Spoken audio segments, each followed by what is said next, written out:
കൊല്ലം ജില്ലാ കേരളോത്സവം ബഹിഷ്കരിച്ച് പഞ്ചായത്ത് അംഗങ്ങൾ.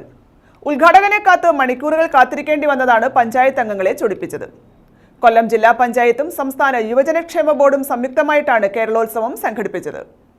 കൊല്ലം ജില്ലാ പഞ്ചായത്തും സംസ്ഥാന യുവജനക്ഷേമ ബോർഡും സംയുക്തമായിട്ടാണ് കേരളോത്സവം സംഘടിപ്പിച്ചത്.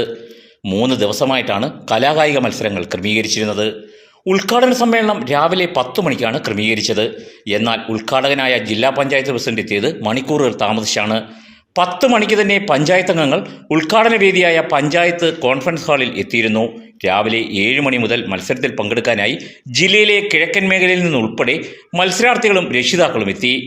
ഉദ്ഘാടന സമ്മേളനം കഴിഞ്ഞാണ് മത്സരങ്ങൾ നടത്താൻ തീരുമാനിച്ചത്. ഉദ്ഘാടനം വൈകിയതോടെ മത്സരാർത്ഥികളും രക്ഷിതാക്കളും ബുദ്ധിമുട്ടിലായി. എന്റെ മോള 7 മണിക്ക് ഇവിടെ എല്ലാ വർഷവും 10 മണിക്ക് ഇവിടെ തുടങ്ങുന്നേ. ഈ വർഷം എന്തുവാന്ന് ഒരു കാരണവും അവര് പറഞ്ഞിട്ടില്ല. ഒന്നും പറഞ്ഞിട്ടില്ല.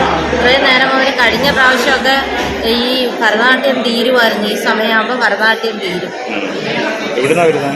ഞാൻ കല്ലട ചിറ്റിമല ബ്ലോക്കിന്റെ.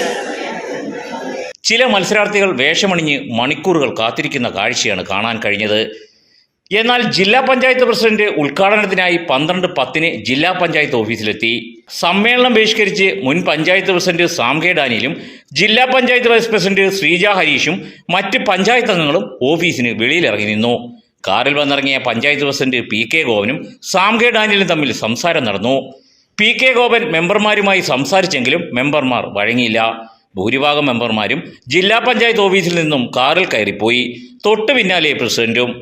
ഏതായാലും പഞ്ചായത്ത് ഭരണസമിതിയിലുണ്ടായ അമർഷം അനുഭവിക്കേണ്ടി വന്നത് മത്സരാർത്ഥികളും രക്ഷിതാക്കളും.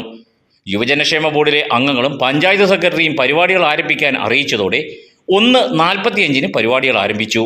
ആദ്യം ഓട്ടംതുള്ളൽ നടന്നു. അതിൽ ഒരു മത്സരാർത്ഥി മാത്രമാണ് പങ്കെടുത്തത്. രണ്ടാമത് കഥക് മത്സരവും. ഇതിൽ ഒരാൺകുട്ടിയും പെൺകുട്ടിയും മാത്രമാണ് പങ്കെടുത്തത്.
ന്യൂസ് ബ്യൂറോ, കൊല്ലം.